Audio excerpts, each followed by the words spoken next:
a gente teve, no ano passado, pela primeira vez, um ataque direto do Irã contra Israel e 2 ataques diretos de Israel contra o Irã. O primeiro ataque de Israel contra o Irã foi uma coisa muito superficial e singela, que foi Israel atacou um radar de uma bateria antiaérea do Irã, da defesa aérea iraniana na base nuclear de Natanz, eu acho. Só. A segunda vez foi depois que o Irã atacou Israel pela segunda vez. E depois, essa segunda vez, que eles lançaram 200, 300 mísseis, Israel avisou que atacou o Irã. Eles efetuaram aí uns 35 alvos foram alvejados no Irã, e voltou, e o Irã disse que ia responder e nunca respondeu, né? Então essa foi a primeira vez que Israel abertamente atacou o Irã, anunciou que atacou o Irã, destruiu alguns alvos bastante sigilosos e até estratégicos do Irã neste ataque do ano passado. Desta vez é diferente, dessa vez teve uma guerra. A gente pode chamar que teve um conflito armado entre os dois países de 12 dias, né? Como que se estabelece quando é guerra e quando não é? Você sabe esse limite? O país anuncia que está em guerra com outro país e o outro país anuncia que está em guerra, né? É uma questão até jurídica, para você ter formal, uma ideia. né? Em Israel, as pessoas, o governo declara que está em guerra. Então, se, por exemplo, alguém morre, ou você tem uma destruição de um edifício, de uma casa, ou de um carro, qualquer coisa que acontece, feridos, soldados civis, o tipo de indenização que o Estado dá para essas pessoas, se é guerra, é diferente de ser uma operação militar. Seria mais um conflito de atrito e tudo mais. Uma guerra é outro nome bonito que nós damos para conflito armado, né? Armed conflict, em inglês. Então, entre Israel e Irã, desta vez, Israel saiu e anuncia o nome da operação. Existia um nome essa operação, mas não deixa de ser uma guerra Irã-Israel de 12 dias. Pode ser chamado de Guerra dos 12 Dias, que nem teve a Guerra dos 6 Dias em 67, que parece ser parecido, né? Porque Israel também fez uma ação preventiva contra o Egito, contra a Síria, depois que eles fecharam o Estreito de Tirã, que é o fechamento do Mar Vermelho para os navios israelenses. Eles estavam se planejando atacar Israel ao meio-dia, Israel atacou eles às 6 horas da manhã. Então, é de fato uma guerra direta. Só que esta guerra que Israel lança na sexta-feira retrasada é um resultado de décadas de ações que o Irã fez. Pois não começa há 2 semanas atrás. Então, por isso que muitas pessoas falam assim, não, mas Israel atacou o Irã, começou um conflito, invadiu a soberania do Irã, então é ilegal perante a lei internacional. Mas o Irã tem... Se existe o direito de defesa na Carta da ONU e nas convenções internacionais, quem decidiu que este ato de Israel foi o ato... foi o Marco Zero? Porque não é o Marco Zero.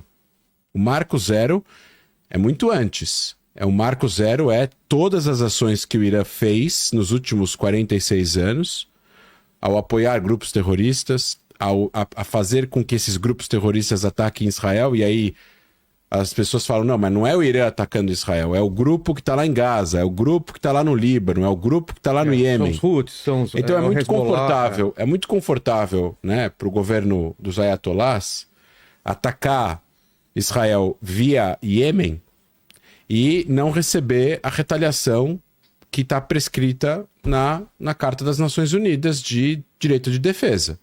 Então eles... Todo o país tem o direito de... Se você é atacado, com certeza. Aí, obviamente, sua defesa tem que ser proporcional, alvos militares e tudo mais. Mas os Houthis não são um governo legítimo do Iêmen. Lutam uma guerra civil contra o governo sunita do Iêmen. São armados e financiados pelo Irã. Os mísseis balísticos que o Iêmen tem são iranianos. É a mesma arma que tem no Irã, tem no Iêmen. o know-how, os ensinamentos, a mesa de controle, todo o sistema de lançamento dos mísseis que o Iêmen manda para Israel são do Irã. Então por que as pessoas não olham para isso e falam assim, é o Irã que está atacando Israel? Então é muito confortável, por causa dessa brecha na interpretação da lei internacional, de um Estado usar atores não estatais para atingirem os seus inimigos e não receberem a retaliação. É chamada proxy war. Isso, guerra por procuração. E aí eles não recebem. E aí se alguém ataca eles, em vez de atacar os grupos, vocês estão violando a minha soberania. Então, aqui tem duas violações, né? A primeira violação, eles estão violando, esses grupos estão violando, são atores não estatais. Os atores não estatais apoiados, financiados... E assim, o Irã nem esconde isso. O Irã não esconde que eles apoiam esses grupos. Ah, não? Não. Nunca negaram? Não. Eles recebem essas pessoas no Irã. Eles recebem os lideranças no Irã. Já teve congressos que eles receberam o líder do Hamas, o líder do Hezbollah, o líder dos Houthis. Se você for ver a posse do atual presidente, quando depois que o Raisi morreu no acidente de helicóptero, que tá lá aquela famosa foto que botaram o Alckmin lá do lado também, sentado, tá o líder do Hamas, o líder do Hezbollah, o líder dos Houthis e o líder da Jihad Islâmica e o Alckmin do lado, entendeu? Sim. Então, inclusive daquela foto lá foram eliminados todos. Eu não sei se o dos Houthis não foi ou não foi, acredito que não, e o da Jihad Islâmica não foi. Vê essa foto você acha do Alckmin. O secretário-geral da Jihad Islâmica acredito que não foi eliminado, mas o do Hezbollah foi, o do Hamas foi, o Ismail Haniyeh, o do Hezbollah que estava lá também foi eliminado. Então, assim, isso é uma situação que a gente vive hoje em dia no mundo em 2025, que é um problema para os países.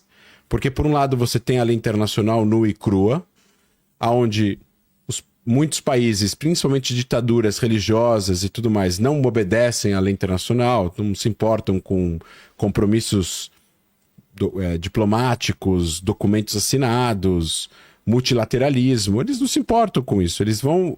Quando serve o propósito deles, eles vão e fazem. Quando não serve, eles não fazem. Então, assim, em que momento, nos últimos 2 anos, o Irã se importou com a lei internacional? Em que momento o Irã está respeitando o multilateralismo? Em que momento o Irã está sendo sincero? Aí, de repente, ele recebe um ataque preventivo gigantesco da maior força aérea da região, com um nível de inteligência absurdo, ultramente avançada, enganam as lideranças militares, com uma reunião da Força Aérea e da Defesa Aérea deles falsa, onde estava 30 pessoas, 20 pessoas, todas são eliminadas no mesmo local. Praticamente todas as lideranças militares das guardas revolucionárias, do setor de inteligência aérea, do setor de tecnologia militar, do setor de mísseis, de pesquisa aeroespacial iraniana, todos são mortos de uma vez só na sexta-feira de manhã. Então, quando eles recebem esse ataque, eles falam, não, isso é uma violação da soberania iraniana. Sim, Israel invadiu a soberania iraniana, mas o Irã tem invadido a soberania israelense há décadas. Ou o Hezbollah ter feito o que fez em 2006, ou no dia 8 de outubro de 2023, não é uma violação da soberania de Israel. Então, assim, eu estava falando isso hoje em outras entrevistas. O mundo pode, sim, se concentrar no multilateralismo e ver no que vai dar. Foi tentado a diplomacia e o multilateralismo com o Irã durante 30 anos, não surtiu resultado, foi avisado e foi avisado inúmeras vezes o que eles estavam fazendo. E eles continuaram fazendo, sob sanções econômicas, com dificuldades econômicas, prejudicando a própria população, e eles continuaram fazendo. A questão, e acho que a questão mais importante aqui, que as pessoas precisam entender é o seguinte: mas os países não são soberanos para fazerem o que bem entenderem? Sim, os países... Internamente, você está falando. Internamente. Os países são soberanos.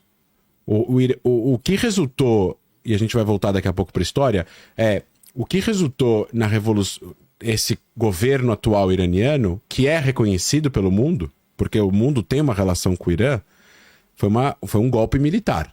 Um golpe religioso militar. Eles tomaram o poder.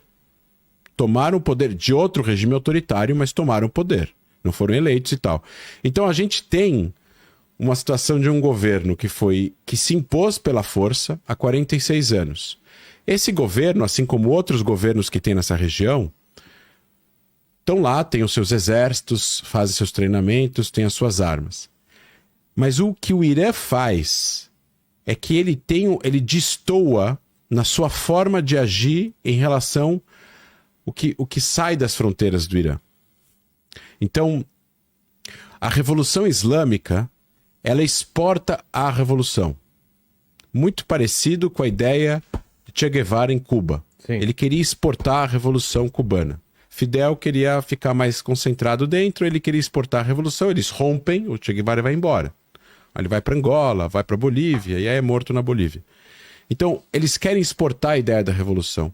Então, eles são agressivos e eles agem de forma não convencional para desestabilizar regimes que eles não concordam, ou países que eles não concordam, e eles vão financiar grupos nesses países para terem os seus tentáculos de influência armada nesses locais. Hezbollah no Líbano, Hamas e a Jihad Islâmica em Gaza, os Houthis no Iêmen, milícias xiitas ou pró-Irã no Iraque, milícias igualmente pró-Irã na Síria, além do governo sírio da época, Bashar al-Assad, que caiu, e por aí vai. E com isso eles conseguem ser eficazes no que diz respeito aos seus objetivos. Então, se eles querem atacar Israel, e eles querem lutar contra Israel, e eles não querem fazer isso diretamente por N motivos políticos, e porque eles não querem a sua soberania invadida, e porque eles querem gastar os soldados dos outros do que os seus, então eles vão fazer uma reunião com milícias na Síria, eles utilizam um prédio alugado pela embaixada, que nem aconteceu em abril do ano passado, que eles estavam usando um prédio adjacente à embaixada iraniana em Damasco, com uma reunião das forças Quds, que é o braço internacional das guardas revolucionárias, para fazer toda a parte de guia, orientação e know-how para o Hezbollah atacar de forma mais eficaz Israel. Eles estão, a partir daí, fazendo parte do conflito. Sim. Eles estão participando ativamente do conflito. É a mesma coisa se tivesse agora soldados e generais americanos em algum prédio em Israel ou fora de Israel, junto com generais israelenses, para decidir alvos em Gaza ou no Líbano ou no Irã. Eles estão participando da guerra se eles fazem isso. Então, a partir do momento que as guardas revolucionárias fazem isso, e eles fazem isso com dinheiro, com as armas, com inteligência, com o sistema que eles têm, porque eles são um país, o Hezbollah não é um país, o Hamas não é um país, mas o Irã é um país. Então eles estão participando do conflito armado.